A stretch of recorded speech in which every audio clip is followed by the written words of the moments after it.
Hoy en día los países se relacionan básicamente por dos vías, la económica y la política. En la actual, unos cuantos países, que son las potencias importantes, dominan mediante estas dos vías a los otros países. En la Organización Mundial encontramos tres tipos de países, que son los desarrollados, que son los países con un alto nivel de vida, un alto índice de desarrollo humano, riqueza, educación y sanidad. En vía de desarrollo, que son los países cuyas economías se encuentran en pleno desarrollo económico, los subdesarrollados, que son los países en los cuales los indicadores económicos son más bajos, pero aparte de esto tienen una baja renta por capital, debilidad en recursos humanos y vulnerabilidad económica. El sistema económico que domina en el mundo actual es el capitalista o de economía de mercado. Este sistema parte de la base de que únicamente con el libre juego de la oferta y la demanda se consiguen los precios justos que permiten a las personas satisfacer sus necesidades. Este sistema plantea el enfrentamiento de intereses entre compradores y vendedores y permite fijar un precio justo de mercancías y servicios para ambos. El precio depende de la cantidad de productos y de compradores que existan en el mundo. Si muchos compradores quieren un mismo producto, su precio sube. Defiende la libre competencia y los medios de producción son de propiedad privada. Cuando la economía mundial se fija en el capitalismo como único sistema económico, estamos frente al fenómeno de la globalización. Como consecuencia de ello, hay una disminución de las decisiones de los estados sobre su economía. En este aspecto de la globalización, no todos los países tienen las mismas oportunidades. Las multinacionales deslocalizan la producción, pues apuestan por países donde no les ponen ningún impedimento para todas sus actividades. Y aquí es donde nos encontramos con múltiples abusos de condiciones laborales, mano de obra abundante y barata, inseguridad en las medidas de prevención de los trabajos, largas jornadas laborales, hacinamiento y sobre todo la gran ausencia de medidas medioambientales y ventajas fiscales. Las grandes multinacionales, cuando llegan a esos países, por medio del dinero, imponen sus normas, sus bajos salarios e incluso juegan un papel político importante. Los países subdesarrollados o en vía de desarrollo tienen unos medios de producción muy anticuados y comercializan productos de bajos precios, por lo que pueden ejercer control sobre el mercado internacional, sobre lo que no pueden tener ningún control sobre el mercado internacional. Son los países desarrollados los que, con sus grandes multinacionales, llegan a estos países pobres e imponen sus leyes a base de dinero y créditos que ofrecen a estos países menos desarrollados, que tienen que aceptar toda esta presión sometida por los potentes países que están por encima de los demás, porque estas empresas dan bajos sueldos que permiten a la población sobrevivir y devolver esos créditos para hacer frente a la deuda externa. La deuda externa es el dinero que deben los países a entidades extranjeras, privadas e internacionales, añadiendo los intereses correspondientes. En los países subdesarrollados influye mucho la deuda externa, debido a que si estos países solicitan préstamos, les será más difícil reunir los intereses que deben, con lo cual estos intereses irán aumentando y tendrán que pedir más créditos con más intereses, lo que impedirá que puedan tener una economía estable. Estos países subdesarrollados o en vías de desarrollo tienen muchos recursos naturales, que son muy necesarios para la producción. Estos se encuentran principalmente en la naturaleza, que todavía no está sobreexplotada, y de ellos son de gran importancia. Uno de gran importancia es el agua, que es tan necesaria para la vida de las personas, la agricultura y la ganadería, que es la forma de vida principal de estas personas. Las empresas que llegan a estos lugares se apropian del agua, sin respetar la naturaleza, destruyendo bosques y contaminando el agua, cambiando el cauce de los ríos, que causa gran prejuicio para los nativos de estas tierras.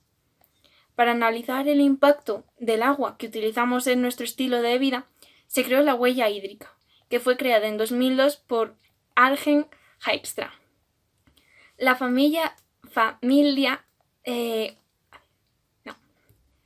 huella hídrica pertenece a la familia de huellas ambientales, que nos ayudan a comprender cómo nuestras opciones de producción y consumo están afectando los recursos naturales. La huella hídrica indica cuánta agua se utiliza todos los días en todas nuestras actividades, como para producir nuestros alimentos y vestirnos. Indica la presión que ejercemos sobre nuestros recursos de agua dulce. Proporcionan ideas poderosas para que las empresas comprendan su riesgo comercial relacionado con el agua, para que los gobiernos comprendan el papel del agua en su economía y para que los consumidores sepan cuánta agua está oculta en los productos que usan. También ayudan a impulsar la acción estratégica sobre el uso sostenible, eficiente y equitativo del agua. ¿Cuál es la huella hídrica de la humanidad? ¿Cómo sabemos si un país, un producto, una empresa o una cuenca fluvial tienen una huella hídrica sostenible? Podemos encontrar respuestas cuando realizamos una evaluación de la huella hídrica. Si bien el precio del agua rara vez es una fuerza impulsora, muchas empresas están despertando el hecho de que el negocio depende del agua, en sus operaciones o en su cadena de suministro. La huella hídrica puede ayudar a todos los productos a conocer su dependencia del agua y trazar un curso para abordar los riesgos comerciales relacionados con este. Cada producto tiene una huella hídrica y esa huella hídrica aterriza en uno o más lugares del mundo. El tamaño de la huella hídrica nos permite saber qué cantidad de nuestros recursos hídricos limitados han reclamado ese producto y si podría hacerse de manera más eficiente. Nuestra huella hídrica más grande es el agua, oculta en esos productos que usamos o consumimos. Dependiendo de lo que comemos y nuestro estilo de vida, podemos tener una huella hídrica mayor o menor.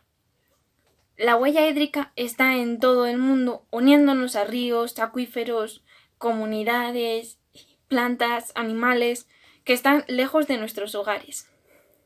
La huella hídrica también nos dice cuánta agua se consume o se contamina en una cuenca fluvial, una región o un país.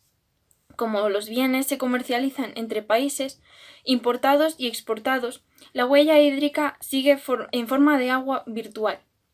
Para que un país asegure los bienes y las relaciones internacionales, debe considerar cómo está utilizando su propia agua y el agua de otros países para proporcionar bienes y servicios a sus ciudadanos.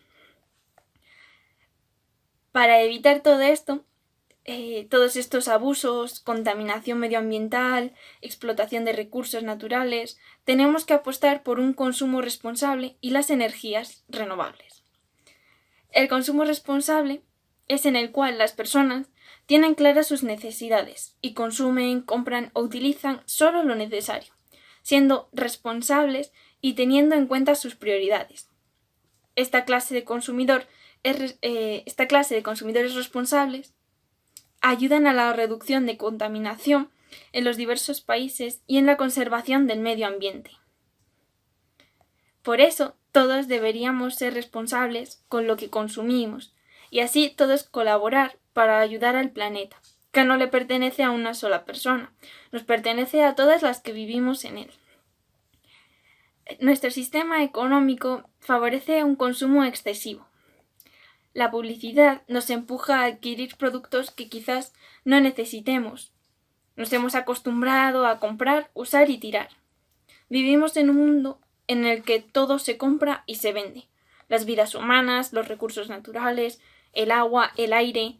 Es un mundo en el que el pez grande se come al pez pequeño y toleramos que personas y empresas impongan su voluntad sin tener en cuenta el desarrollo de un país, la vida de las personas, el futuro y el cuidado de las nuevas generaciones y el planeta que les vamos a dejar.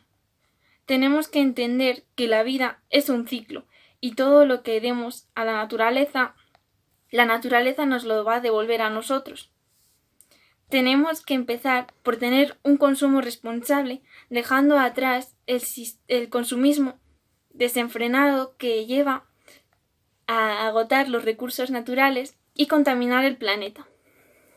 Un consumo justo, cuidando las condiciones laborales dignas y el respeto al medio ambiente, en el que se garantice una dignidad salarial, igualdad entre hombres y mujeres y la anulación de la explotación infantil, garantizarán la supervivencia de muchos países y cuidado de sus recursos naturales, para que así puedan llegar a un equilibrio económico y no necesiten tantos créditos y de esta manera reducir la deuda externa.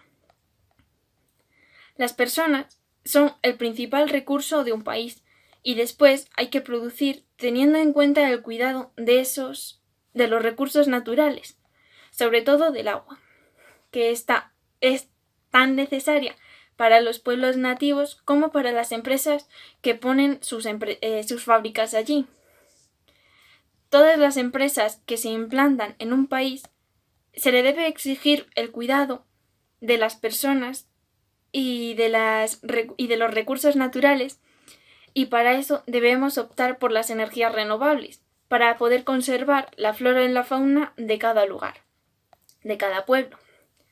Debemos aprender a apreciar la belleza de lo que se nos ha sido entregado, de lo que se nos ha sido regalado, aprender a cuidarlo y respetarlo, y de esta manera podremos aprovechar más todos los recursos que nos ofrece, y así poder convivir sin poner en riesgo la vida de otros.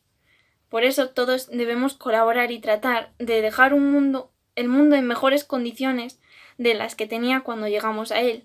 De esta manera las futuras generaciones tendrán un planeta mejor y ellos a su vez lo mejorarán más de lo que nosotros pudimos hacer. La naturaleza es una cadena en la que el hombre es un eslabón y no entiende que cuando daña la naturaleza está haciéndose daño a sí mismo y por lo tanto el daño termina en él.